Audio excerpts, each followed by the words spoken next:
Dr. Michael Bennett is Senior Research Scientist, Image Processing at the General Hospital in Southampton. Michael, what sort of imaging do you use and what sort of results do you get from it?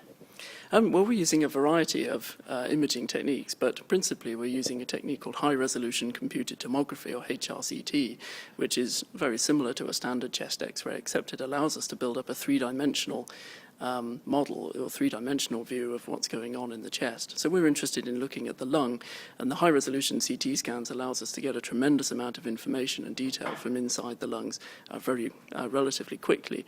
And we use specialist software that allows us to analyze this data, and we can image the airway tree and take measurements of the different branches of the airway tree inside the lung. And we're looking at things like the airway wall thickness, the branching angle, branch length, and that kind of thing. And we look to correlate those measurements with other measures of health and disease within the lung.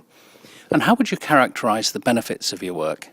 Well, the benefits of imaging generally, but particularly HRCT, is that it allows us to make spatially localized measurements of health or disease compared to other methods of measuring lung function, such as pulmonary function testing, that give a single global measure.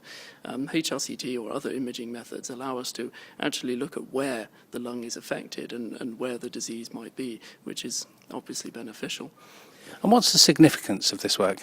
Well, the significance of this work is that we hope it will build a general body of knowledge that will go on to aid the development of other biomarkers, other markers or measures of disease that could go on to lead to new treatments. One of the big problems of developing treatments for lung disease is measuring whether the treatment is working or not, and we hope that by developing this technology further, we'll be able to develop new measurement technologies that will feed into that.